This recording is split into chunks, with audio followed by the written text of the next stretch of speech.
आज Doubtnut app download करें। Doubtnut पर अपने सभी गणित, रसायन विज्ञान, भौतिक विज्ञान और जीव विज्ञान के डाउट्स का करो सफाया। बस प्रश्न की फोटो खींचो, एक ही प्रश्न को क्रॉप करो और तुरंत वीडियो सोल्यूशन पाओ। अभी डाउनलोड करें। प्रश्न है कि एक सिरे पर बंद तथा दूसरे सिरे पर खुला कोई वायु स्तंभ किसी स्वरेत्र के साथ उसी समय अनुनाद करता है जब इसकी वायु स्तंभ की कम से कम लंबाई 50 सेंटीमीटर होती है। तो इसी स्वरेत्र त्रिभुज के साथ अनुनाद करने वाली स्तंभ की अगली बड़ी लंबाई क्या होगी। तो आइए हल करते हैं इस प्रश्न को। क्योंकि प्रश्न में हमें दिया है कि एक सिरे पर बंद तथा दूसरे सिरे पर एक खुला पाइप है, यानी कि हम इस प्रकार से एक पाइप बना सकते हैं। ठीक है, इस प्रकार से एक पाइप है जो कि स्वरित्र के साथ अनुनाद करता है। और अनुनाद कब करता है? जब इसकी लंबाई 50 सेंटीमीटर हो, यानी कि L1 है। मैं इसकी लंबाई L1 लिख लेता हूँ। तो उस समय अनुनाद करेगा कम से कम लंबाई 50 सेंटीमीटर। तो अर्थात हम कह सकते हैं कि जो पहली अनुनादी अवस्था है, पहली अनुनादी अवस्था यानी कि प्रथम सन्नादी, प्रथम सन्नादी L1 बराबर 50 सेंटीमीटर पर प्राप्त होगी।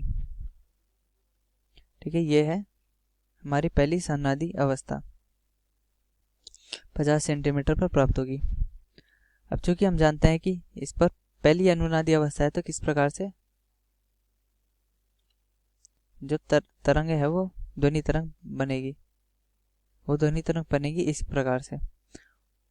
और जो बंद सिरा है उस पर एक निस्पंद बनेगा तथा खुले सिरे पर एक प्रस्पंद बनेगा। तो इस स्थिति में जो आवृत्ति होगी मूल विधा की, प्रथम सन्नादी की आवृत्ति इस स्वरित्र की आवृत्ति के बराबर होगी और वो लिखी जाएगी V/4L1।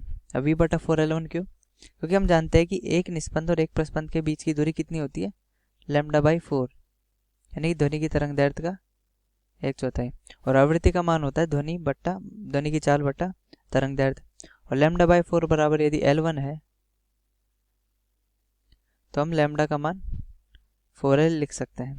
तो इसके अनुसार आवृत्ति V/4L1 हो जाएगी।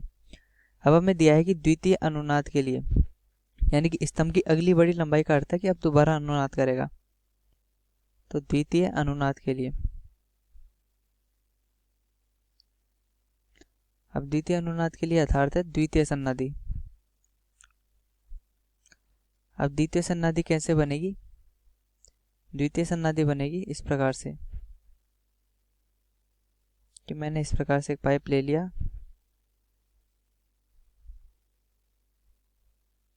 तो होगा क्या कि दो निस्पंद और दो प्रस्पंद बनेंगे, यानी कि इधर और इधर ये तो निस्पंद हो गए हमारे, और तरंग बनाने पर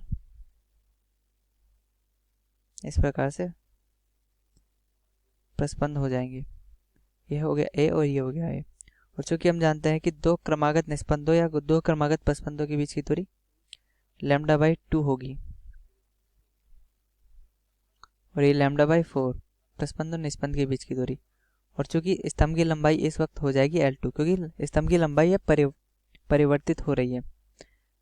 तो चूंकि हम लिखेंगे 3λ/4 बराबर L2, तो लैम्डा का मान हमारे पास क्या आ रहा है? 4L2/3। और साथ ही साथ जो आवृत्ति न्यू बराबर है वो लिखी जाएगी 3V/4L2।